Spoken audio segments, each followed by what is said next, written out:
Oh, wow, we've never heard that story before. Thank you for, it's bigger than Martin Luther King. How about, that's so big. You know what would be fun? Show everybody how big your new pool is. So those are compared to, those are among the tallest buildings in the world, including the Empire State Building, World Trade Center, Sears Tower, Chicago. It sounds like this latest late night clash didn't even start with a joke. It started with two separate clips, one from Jimmy Kimmel and the other from Stephen Colbert. And both were focused on the same issue, Donald Trump's relationship with the truth. Kimmel had just poked fun at Trump's latest claim about the Lincoln Memorial reflecting pool, pointing out that giving it a fresh coat of paint doesn't suddenly make it a brand new monument.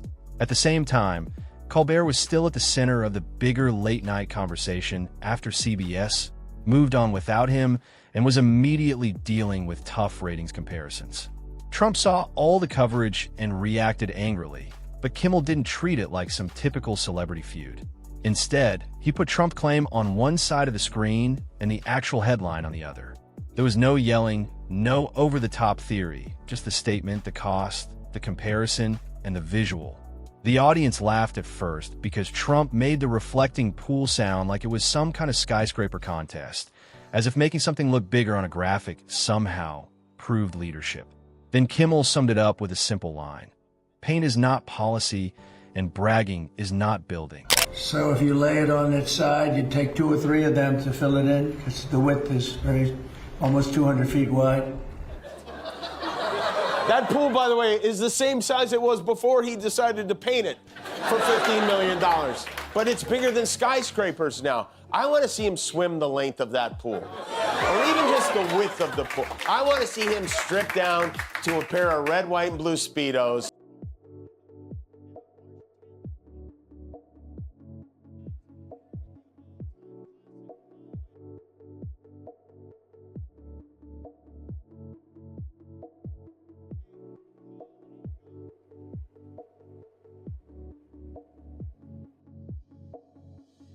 The room applauded, but the mood shifted when an old warning from Stephen Colbert came up in the next clip.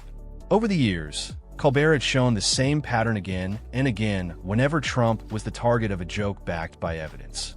Instead of responding to the facts, Trump would go after the host, mock the ratings, call the show a failure, demand loyalty from the networks, and then act surprised when comedians kept treating his own words as fair game.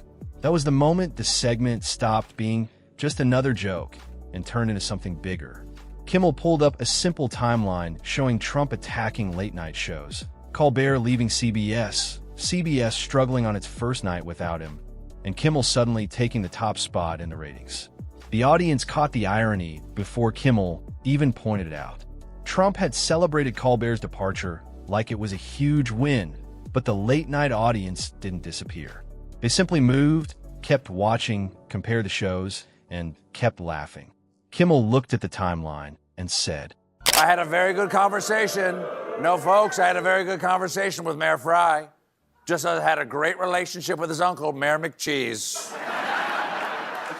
But now, folks, now Mayor Fry is playing with fire when he should be playing in the fryer. If this was meant to intimidate comedians, it ended up doing the exact opposite by giving comedy even bigger ratings. The audience burst into applause, and then an old clip of Stephen Colbert came on, calmly explaining why powerful people hate jokes that come with proof.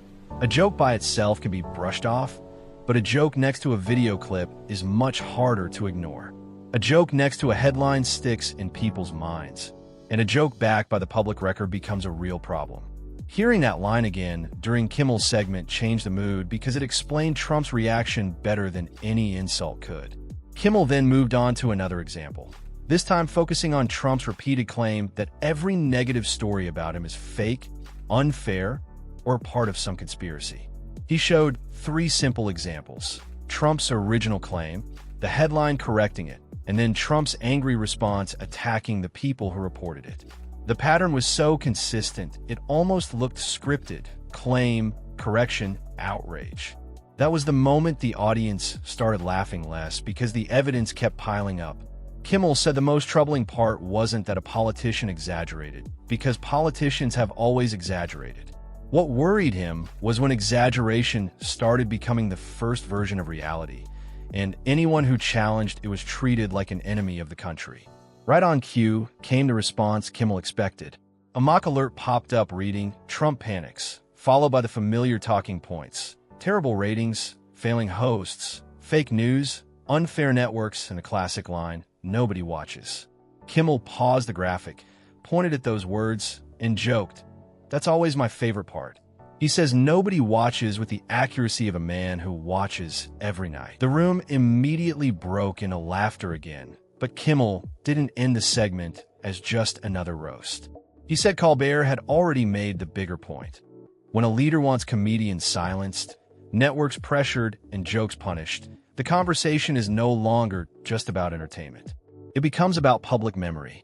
Comedy isn't a courtroom, and it can't pass laws, but it can remind people of the things those in power hope they'll forget.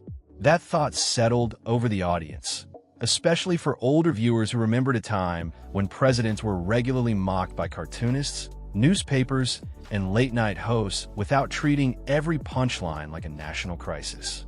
The expectation was that leaders could handle criticism because being laughed at has always been part of living in a free society.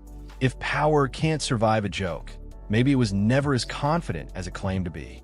In the final shot, Kimmel's clip, Colbert's clip, and Trump's angry response appeared side by side. Kimmel stood there for a moment and simply let the image speak for itself. There was no dramatic ending, no sudden cutaway, just the record. Then he closed with one final line. "Donald, the lie isn't exposed because we laugh. It's exposed because you panic when people remember